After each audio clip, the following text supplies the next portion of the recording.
बिस्मिल्लाहिर्रहमानिर्रहीम। Welcome back to lecture number 3। इसमें हम एज गैसर प्रोग्राम को देखेंगे।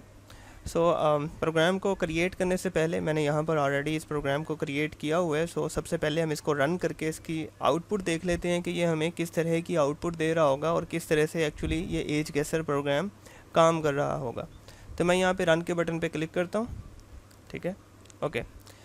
रन होने के बाद ये मुझे कुछ चीज़ें डिस्प्ले करवा रहा है।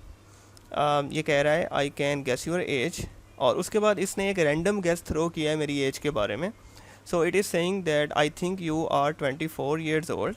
ये उस प्रोग्राम का गेस है मेरी एज के बारे में।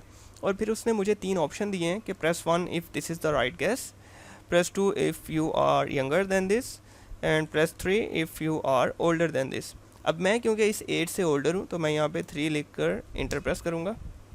एंड उसके बाद वो कह रहा है I think you are 25 years old. मैं इससे भी ओल्डर हूँ, सो मैं फिर से 3 प्रेस करूँगा। एंड अब एकदम से उसने जंप लिया है और वो चला गया है कि I think you are 43 years old. नहीं भाई, इतना ओल्डर मैं नहीं हूँ, तो मैं 2 प्रेस करूँगा कि I am younger than this. तो अब वो कह रहा है I think you are 34 years old. इससे भी मैं यंगर हूँ, मैं फिर से 2 प्रेस करूँगा। एंड अब वो कह रहा है I think you are 29 years old, और इससे मैं थोड़ा सा यंगर हूँ, तो मैं यहाँ पर इसको मैं थोड़ा सा ऊपर कर लेता हूँ। मैं यहाँ पर 2 प्रेस करूँगा अगेन। एंड ये बड़ी मज़े की गेम बनती जा रही है। अब वो कह रहा है I think you are 27 years old. इससे मैं थोड़ा सा ओल्डर हूँ, सो मैं 3 प्रेस करूँगा।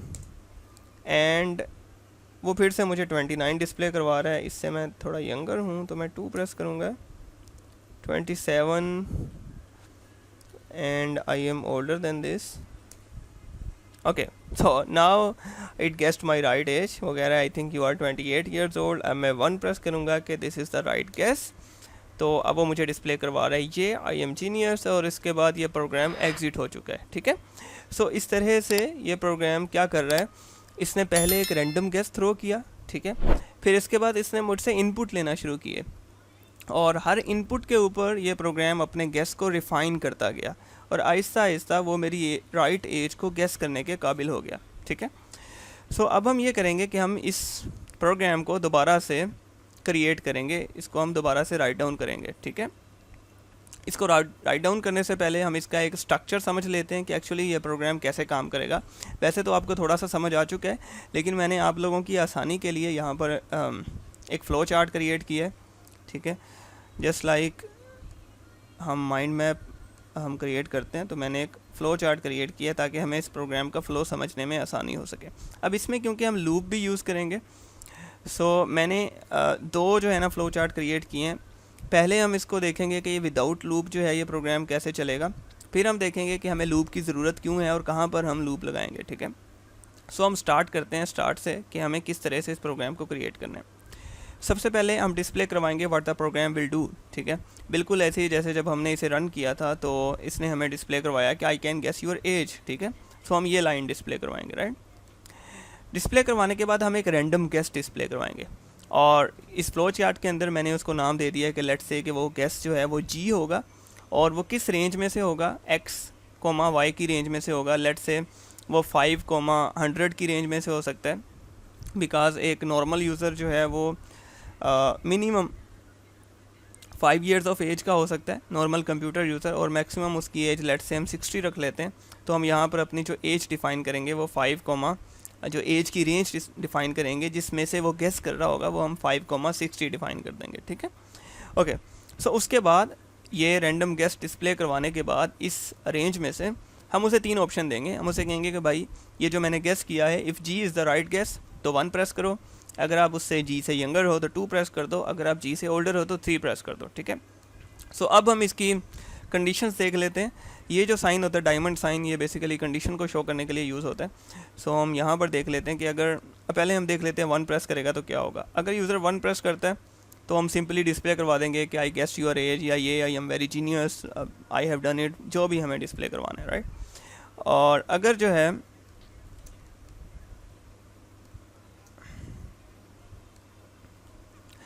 है वो 2 प्रेस करता है तो क्या होगा।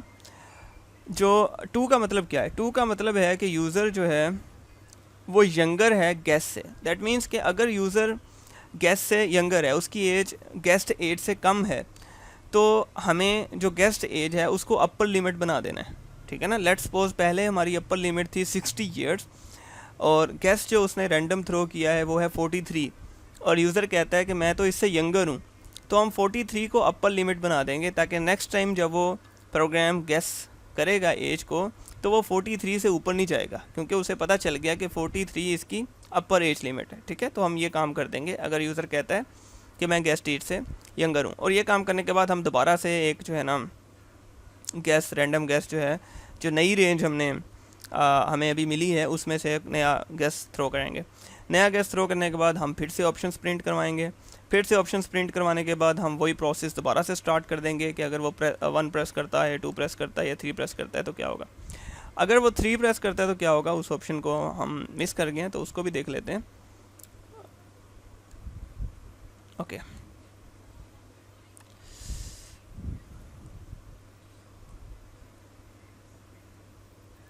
अच्छा, अगर 3 प्रेस करता है, 3 का मतलब है यूज़र जो है वो गेस्ट एज से ओल्डर है, मीन्स जो प्रोग्राम ने एज गेस्ट की है उससे यूज़र की एज ज़्यादा है, तो हम उस गेस्ट एज को लोअर लिमिट बना देंगे। मीन्स कि अगर जो है पहले हमारी लोअर लिमिट थी 5 ईयर्स, तो अब हम जो है ना उसकी लोअर लिमिट वो रख देंगे जो प्रोग्राम ने गेस की है।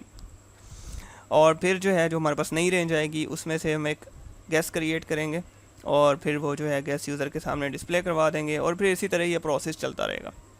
अब हम इसको क्रिएट करने की कोशिश करते हैं। सो यहाँ पर मैंने ऑलरेडी एक फ़ाइल क्रिएट कर ली है ageguesser.py और इसमें जो है अब मैंने बजाय इसके कि मैं बार बार इन कमांड्स को राइट डाउन करूँ, टाइप करूँ, उसमें काफ़ी टाइम लगता है, तो मैंने जो है ना इन कमांड्स को यहाँ पे कॉपी किया हुआ है।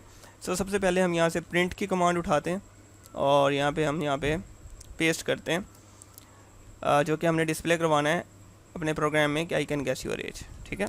अब इसके बाद हमारा नेक्स्ट स्टेप जो था according to the flow chart वो ये था कि डिस्प्ले करवाने के बाद हमने एक रैंडम गेस जो है वो क्रिएट करना है। तो अब हम एक रैंडम गेस कैसे क्रिएट करेंगे। नॉर्मली पाइथन में रैंडम नंबर्स क्रिएट करने के लिए हमारे पास एक लाइब्रेरी होती है जिसे हम रैंडम कहते हैं, और पाइथन में लाइब्रेरीज़ को इंपोर्ट करने के लिए या लाइब्रेरीज़ को यूज़ करने के लिए हम इंपोर्ट की स्टेटमेंट यूज़ करते हैं, राइट। सो मैं यहाँ पे लिखूँगा इंपोर्ट रैंडम।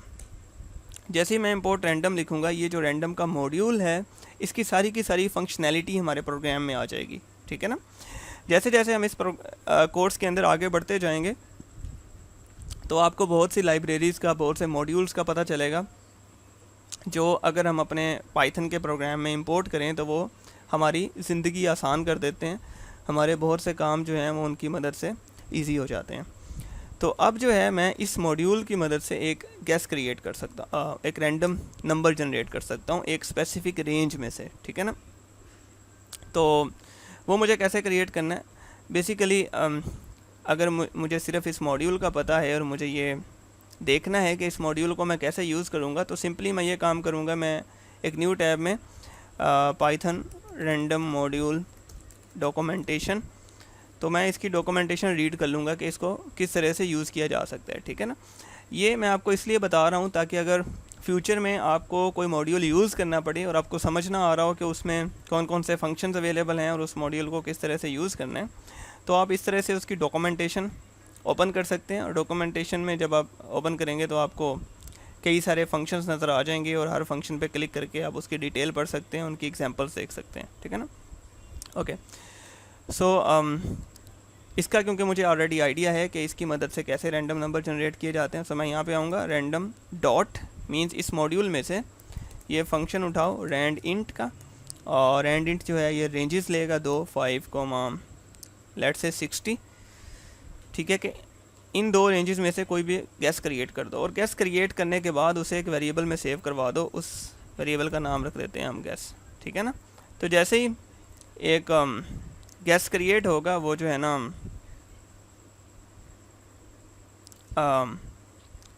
इसके अंदर सेव हो जाएगा गैस के वेरिएबल में से। यहाँ पर मुझे कोई एरर आ रहा है, आई थिंक सो, शायद आई जो है वो स्मॉल के साथ होगा, राइट। ओके, ठीक है। सो अब अगर मैं इस को प्रिंट करवाऊँ, I think you are this many years old, ठीक है ना। मैं इसको इस तरह से भी प्रिंट करवा सकता हूँ कि यहाँ पे मैं कोमा डाल दूँ और यहाँ भी कोमा डाल दूँ, राइट। जो प्लस साइन है वो किस लिए यूज़ हो रहे हैं वो हम अपने फ्यूचर कोर्सेज में देखेंगे, अभी हमें इसकी इतनी डिटेल में जाने की ज़रूरत नहीं है, राइट। जो चीज़ें इन्वर्टेड कॉमास में होती हैं वो एज इट इज़ स्क्रीन पे डिस्प्ले हो जाती हैं, और दरमियान में ये जो इन्वर्टेड कॉमा से बाहर है ये एक वेरिएबल है, तो इसकी जगह पे उस वेरिएबल की वैल्यू आ जाएगी, राइट। अगर मैं यहाँ तक इस प्रोग्राम को रन करूँ ageguessr.py प्रोग्राम को, तो अगर मैं रन के बटन पे क्लिक करूँगा तो यहाँ आपको एक नई चीज़ पता चलेगी कि ये बाय डिफ़ॉल्ट जो है इसी फाइल को रन कर रहा है, main.py फाइल को, ठीक है ना। अगर मुझे एज गेस जो कि एक सेपरेट फाइल है उसको रन करना है तो मुझे क्या करना पड़ेगा, मुझे बेसिकली शेल में जाना पड़ेगा, और शेल में मुझे लिखना पड़ेगा पाइथन 3 और आगे अपनी फ़ाइल का नेम, ठीक है ना। रेपलिट जो है वो बाय डिफ़ॉल्ट सिर्फ वही फाइल रन करता है जिसका नाम main.py हो, तो यहाँ पर मुझे ageguess.py ये लिखना है। तो अब वो कह रहा है I can guess your age and I think you are 24 years old. यहाँ पर आके वो रुक गया है क्योंकि इससे आगे मैंने कोई भी लाइन ऑफ कोड नहीं लिखी है। अब हम इससे आगे चलते हैं और आगे ये 3 ऑप्शन डिस्प्ले करवाते हैं यूज़र को, राइट। वेल, और इसके बाद हमें यूज़र से इनपुट भी लेना है, तो हम कह देते हैं यूज़र इनपुट एक variable is equal to input, ठीक है ना। अब हमें इनपुट में कुछ लिखने की ज़रूरत नहीं है, बिकॉज जो कुछ भी हमने डिस्प्ले करवाना था वो तो हम ऑलरेडी यहाँ पे डिस्प्ले करवा चुके हैं। ये इनपुट का मतलब ये है कि यहाँ पर वो हमारा प्रोग्राम रुक जाएगा और यूज़र से इनपुट का वेट करेगा। अगर हम यहाँ पर प्रोग्राम को दोबारा से रन करें इसी कमांड के थ्रू, तो अब आप देखेंगे वो इन ऑप्शंस को डिस्प्ले करवाने के बाद हमारा प्रोग्राम रुक गया है, क्लोज नहीं हुआ। लेकिन अगर मैं कोई भी ऑप्शन प्रेस करता हूँ, लेट्स से मैं कहता हूँ I am older than this, तो मैं 3 प्रेस करता हूँ तो प्रोग्राम एग्जिट हो जाएगा, क्योंकि इससे आगे उसे कोई भी लाइन ऑफ कोड नहीं मिल रही, उससे आगे कोई भी लॉजिक नहीं मिल रही कि इसके आगे क्या करना है। अब इसके आगे प्रोग्राम ने डिसीजन लेना है, राइट। बिल्कुल वैसे ही जैसे हमने अपने फ्लो चार्ट में देखा है कि इसके आगे हमारे प्रोग्राम ने डिसीजन लेना है कि इफ़ यूज़र प्रेसिस 1, ठीक है। तो इस डिसीजन का जो टोन है इससे ही हमें पता चल रहा है कि हमें जो है वो इफ़ कंडीशन को यूज़ करना है। सो मैं यहाँ पे आऊँगा और मैं यहाँ पे लिखूँगा if user input is equal to 1, right. अगर तो उसकी इनपुट 1 है तो प्रिंट कर दो what do I need to print, कि ये I am very genius, I guessed your age, blah blah blah, ठीक है। और उसके बाद भी हमें ब्रेक लगाने की ज़रूरत नहीं है, बिकॉज ब्रेक जो है वो हम लूप के साथ यूज़ करते हैं। अभी क्योंकि हम लूप यूज़ नहीं कर रहे, लूप हम देखेंगे इसके बाद कि इस प्रोग्राम में क्या प्रॉब्लम है जिसकी वजह से हमें लूप यूज़ करना पड़ रहा है, ठीक है ना। ओके, अगर यूज़र का इनपुट 2 है, दैट मीन्स के यूज़र जो है वो younger than the guessed age, तो हमें दोबारा से नया गेस्ट क्रिएट करना है, ठीक है ना। अब नए गेस्ट का मतलब है कि हमें ये जो उसकी यूज़र अगर यंगर है तो दैट मीन्स हमें गेस्ट जो है उसको बना देना उसकी अपर एज लिमिट। लेकिन हम गेस्ट को कैसे बताएंगे कि इस गेस्ट को आपने जो है अपर एज लिमिट बना देना है। हम एक तरीका तो ये कर सकते हैं कि हम यहाँ पर guessed is equal to random.rand int, lower age limit को वही रखें और जो अपर एज लिमिट है वहाँ पर जो भी गेस्ट का वेरिएबल था वो डिस्प्ले करवा दें। मीन्स कि ऑटोमेटिकली जो गेस्ट जो है वो उसकी अपर एज लिमिट बन जाएगा, ताकि वो नया गेस्ट जब वो क्रिएट करेगा तो वो इस चीज़ को अपर रखेगा, इससे ऊपर नहीं जाएगा, ठीक है ना।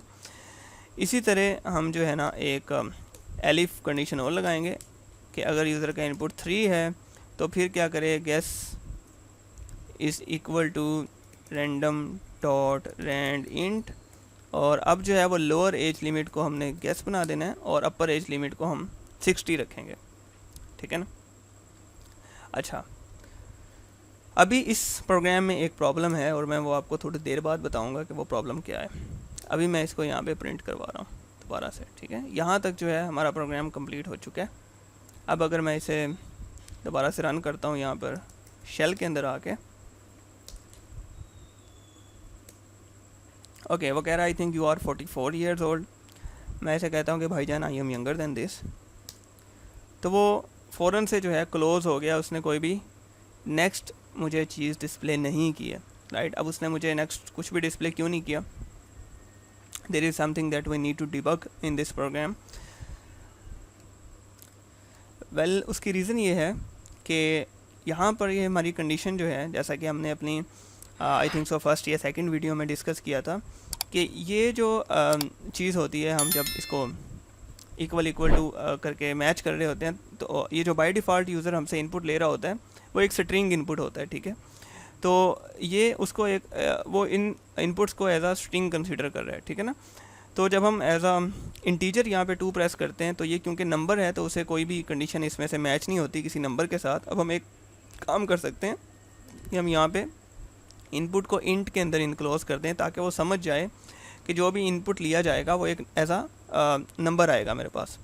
तो अब अगर मैं दोबारा से इसको रन करता हूँ और मैं इसे कहता हूँ कि I am younger than this, ठीक है ना, तो let's see if it works. Okay, अब ये वर्क कर रहा है और अब उसने मुझे नेक्स्ट गेस दिया है कि I think you are 40 years old, लेकिन इसके बाद फ़ौरन से ये क्लोज़ हो गया, ठीक है ना। अब इसको कंटिन्यू रखने के लिए एक तरीका तो ये है कि मैं बार बार यहाँ पर आगे से आगे कंडीशंस लगाता जाऊँ और इस प्रोग्राम को काफ़ी सारा बड़ा कर लूँ। दूसरा मेथड ये है कि मैं यहाँ पर लूप का यूज़ करूँ, ठीक है। लूप हम तब यूज़ करते हैं जब हमें कुछ चीज़ों को रिपीट करना होता है। तो अब यहाँ पर देखें कौन सी चीज़ें रिपीट हो रही हैं। ये जो यहाँ से यहाँ तक सारी चीज़ें हैं ये रिपीट हो रही हैं बिकॉज हमें बार बार ये भी डिस्प्ले करवाना है, हमें बार बार उसको देखना भी है कि यूज़र ने कौन सा नंबर सेलेक्ट किया है, तो हमें आगे क्या काम करवाना है। तो ये सारी चीज़ें क्योंकि रिपीट हो रही हैं तो इनको हम लिखेंगे इनसाइड द लूप, ठीक है। अब लूप लगाते कैसे हैं, पाइथन में बेसिकली 2 लूप्स होती हैं, वाइल लूप और फॉर लूप। इस प्रोग्राम की वर्किंग के लिए हम सिर्फ वाइल लूप को देखेंगे, जबकि फ्यूचर में हम फॉर लूप को भी देख सकते हैं। वाइल और फॉर लूप का जो यूजेज है उसका मैं थोड़ा सा बता देता हूँ। वाइल लूप हम नॉर्मली वहाँ पर यूज़ करते हैं जहाँ पर हमें कंडीशन पता हो कि ये कंडीशन जब तक ट्रू रहेगी तब तक जो है ना इस लूप को चलना है या इन स्टेटमेंट्स को रिपीट होना है, लेकिन हमें नंबर ऑफ़ लूप्स ना पता हो, कि हमें ये ना पता हो कि ये कितनी दफ़ा चलेगा, ठीक है। बस ये पता हो कि फ़लाँ कंडीशन जब तक ट्रू रहेगी तब तक लूप चलना है, तो वहाँ पर ऐसी सूरत में हम वाइल लूप यूज़ करते हैं। लेकिन जहाँ पर हमें नंबर पता हो कि कितनी दफ़ा एक चीज़ को रिपीट करवाना है, लेट से 5 दफ़ा एक चीज़ को चलाना है, एक चीज़ को 10 दफ़ा चलाना है, तो वहाँ पर हम फॉर लूप यूज़ करेंगे, ठीक है। अब ये वाइल लूप यहाँ पर मैंने क्योंकि लगाया है तो इन सारी स्टेटमेंट्स को मुझे इनसाइड द लूप करना है, तो मैं इनको इंडेंट कर दूँगा। मैं यहाँ पर आके एक टैब प्रेस करूँगा तो ये अब इंडेंट हो गई हैं सारी की सारी लाइंस, ठीक है ना। अब जो है मैं इसको दोबारा से रन करता हूँ। अभी भी इसमें एक प्रॉब्लम है और वो मैं आपके साथ देखूँगा कि वो क्या प्रॉब्लम है। मैं इसको रन कर रहा हूँ और अब वो मुझे कह रहा है कि I think you are 45 years old. मैं उसे कहता हूँ कि भाई साहब I am younger than this, so I will press 2। And वो कह रहा है I think you are 35 years old, I am younger than this, I will again press 2। अब वो कह रहा है यू आर 26 ईयर्स ओल्ड, अब मैं इससे ओल्डर हूँ तो मैं 3 प्रेस करूँगा। ओके, अब वो कह रहा है I think you are 48 years old. अब टेक्निकली होना तो ये चाहिए था कि जब मैं ऑलरेडी उसे बता चुका हूँ कि मैं 45 ईयर्स से यंगर हूँ तो उसे कभी भी 45 से ऊपर वाला गेस तो थ्रो ही नहीं करना चाहिए था। लेकिन उसने यहाँ पर वो जो पुरानी इन्फॉर्मेशन थी उसको सेव नहीं रखा अपनी मेमोरी में और वो फिर से मुझे 45 से बड़ा जो है वो गेस दे रहा है यहाँ पर 48। देयर मीन्स दैट मीन्स कि इस प्रोग्राम में कोई ना कोई फ़ला है, ठीक है। अब वो जो फ़ला है उसको हम हैंडल करते हैं। वो फ़ला या वो जो छोटा सा बग है वो ये है कि हम यहाँ पर जब हम गेस को बनाते हैं इसकी लोअर एज लिमिट, तो अपर एज लिमिट को हमने फ़िक्स कर दिया। हमने कहा कि अपर एज लिमिट 60 ही रहेगी। इसी तरह जब हम जो है यहाँ पर अपर एज लिमिट को मॉडिफाई कर रहे हैं तो लोअर एज लिमिट को हम फिक्स रख रहे हैं और हम ये कह रहे हैं कि लोअर एज लिमिट 5 ही रहेगी, ठीक है ना। तो इस चीज़ को हैंडल करने के लिए हम ये करते हैं कि हम यहाँ पर 2 वेरिएबल्स इंट्रोड्यूस करवा देते हैं। एक हम कह देते हैं लोअर लिमिट और उसमें हम 5 स्टोर करवा लेते हैं और अपर लिमिट में हम 60 स्टोर करवा लेते हैं। अब इसका बेनिफिट क्या होगा ये आपको भी पता चल जाएगा। इससे आपको ये भी पता चलेगा कि वेरिएबल्स जो हैं वो हमें किस तरह से हेल्पफुल होते हैं। अब यहाँ पर 5 की जगह मैं इसको फिक्स नहीं करूँगा बल्कि मैं इसे लोअर लिमिट लिख दूँगा यहाँ पर और 60 की जगह पे मैं अपर लिमिट लिख दूँगा, ठीक है ना। अब इसका फ़ायदा मुझे ये होगा कि यहाँ पर जब जो है ना वो यूज़र कहेगा कि I am younger than the guessed age, that means मुझे अपर एज लिमिट को मॉडिफाई करना है, तो मैं अपर एज लिमिट का जो वेरिएबल है उसको मॉडिफाई कर दूंगा। मैं ये कहूँगा जो गेस में पड़ी वैल्यू है उसको उठा के अपर एज लिमिट में सेव करवा दो, राइट। हमेशा राइट साइड वाली वैल्यू लेफ़्ट साइड वाली चीज़ में सेव होती है, तो गेस की वैल्यू अपर एज लिमिट में सेव हो जाएगी। और अब मैं यहाँ पर लोअर लिमिट वही रहेगी और अपर लिमिट जो है अब वो अपडेट हो जाएगी। अपर लिमिट इसकी वजह से अपडेट हो जाएगी, ठीक है। यहाँ पर आकर भी मैं यही काम करूँगा, लेकिन यहाँ पर क्योंकि मुझे लोअर लिमिट को अपडेट करना है तो मैं lower limit is equal to guess, that means के अगर जो है ना यूज़र ओल्डर है गेस्ट 8 से, तो आपने गेस को उसकी लोअर लिमिट बना देना है, और यहाँ पर दोनों चीज़ें सेम रहेंगी, lower limit comma upper limit, ठीक है। अब देखो वेरिएबल्स की वजह से वो इन वेरिएबल्स में क्योंकि अपडेटेड इन्फॉर्मेशन हर वक्त मौजूद रहेगी, तो उसे याद रहेगा कि लास्ट टाइम मैंने कौन सा गेस थ्रो किया था, और लास्ट टाइम जो अपर लिमिट थी वो क्या थी, और इसी तरह लास्ट टाइम लोअर लिमिट क्या थी। तो ये दोनों चीज़ें वेरिएबल्स की वजह से मेमोरी में सेव रहेंगी। अब अगर मैं इस प्रोग्राम को दोबारा से रन करता हूँ तो अब आई होप सो कि ये सही से काम करेगा। अच्छा, मैं इसे दोबारा से रन करता हूँ, ठीक है, और वो कह रहा है I think you are 52 years old, और मैं अगर इसे बता रहा हूँ कि I am younger than this, that means कि दोबारा जो भी ये नेक्स्ट गेस थ्रो करेगा, फ्यूचर में जितने भी गैसेस ये थ्रो करेगा वो 52 से ऊपर नहीं जाने चाहिए। सो मैं एंटर प्रेस करता हूँ, अब वो डायरेक्टली 5 पे आ गया। अब मैं इसे कहता हूँ I am older than this, ठीक है, अब वो 36 पे आ गया है, and I am younger than this 28, right, this is my right age, so I will press 1, ठीक है ना। उप्स 1 पे आके आप देखें ये प्रोग्राम एग्जिट नहीं हुआ, ठीक है। ये एग्जिट क्यों नहीं हुआ? क्योंकि हमने उसे बताया नहीं है कि अगर यूज़र 1 प्रेस करे तो आपने इस लूप से बाहर आ जाना है, ठीक है ना। लूप से बाहर लाने के लिए हम जो कीवर्ड यूज़ करते हैं वो होता है ब्रेक का कीवर्ड, ठीक है ना। ब्रेक का मतलब है कि भाई इस लूप से ब्रेक लगा के बाहर आ जाओ, और ये जो वाइल मैंने ट्रू लिखा है इसका मतलब होता है बेसिकली इनफाइनाइट लूप, कि ये तब तक चलती रहेगी लूप जब तक कि किसी ब्रेक स्टेटमेंट की वजह से प्रोग्राम खुद से लूप से बाहर ना आ जाए। इसको आप यहाँ पे ऐसे भी कर सकते हैं, while 1 is equal to 1, sorry double equal to आएगा, ठीक है ना। अब ये क्योंकि हर वक्त ट्रू ही रहेगा, 1 हमेशा 1 के इक्वल ही होता है, तो ये एक कंडीशन हर वक्त ट्रू रहेगी, और ये इनफाइनाइट लूप चलता रहेगा जब तक कि यूज़र 1 प्रेस नहीं कर देता, ठीक है ना। ओके, अब अगर इसको दोबारा से रन करता हूँ, पहले मैं स्क्रीन को क्लियर कर लेता हूँ, एंड ओके मैं इसको ऊपर ले जाता हूँ। 33 आई am younger than this, 23 I am older than this, 29 I am a little bit younger, a little bit older, a little bit more older। इससे आगे चलना, please move, why this program is not okay, I think you are 28 years old, that's right, and अब हम जो है ना 1 press करेंगे तो अब ये फ़ौरन से एग्ज़िट हो जाएगा, राइट। ओके, सो इस प्रोग्राम का लिंक मैं आपको प्रोवाइड कर देता हूँ अभी से यहाँ पे जाके, और मैं आपको ये भी बता देता हूँ कि जो मैं आपको लिंक प्रोवाइड करता हूँ उसको आपने किस तरह से अपने पास क्रिएट करना है, एज अ लैब आपने उसके साथ कैसे काम करना है। ओके, सो मैं यहाँ पे शेयर इसको करता हूँ, और ये लिंक मैंने ले लिया, और जब मैं आपको डिस्क्रिप्शन में ये लिंक प्रोवाइड करूँगा तो ये आपके सामने कुछ इस तरह से ओपन होगा।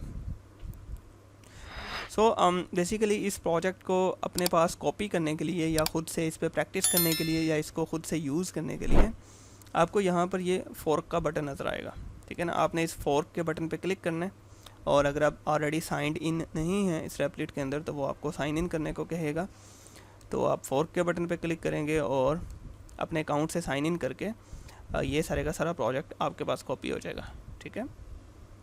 That's it. मैं चाहूँगा कि आप इसकी प्रैक्टिस करें, और अब हम चलते हैं अपनी नेक्स्ट लेक्चर की तरफ। Thank you so much, and अल्लाह हाफिज़।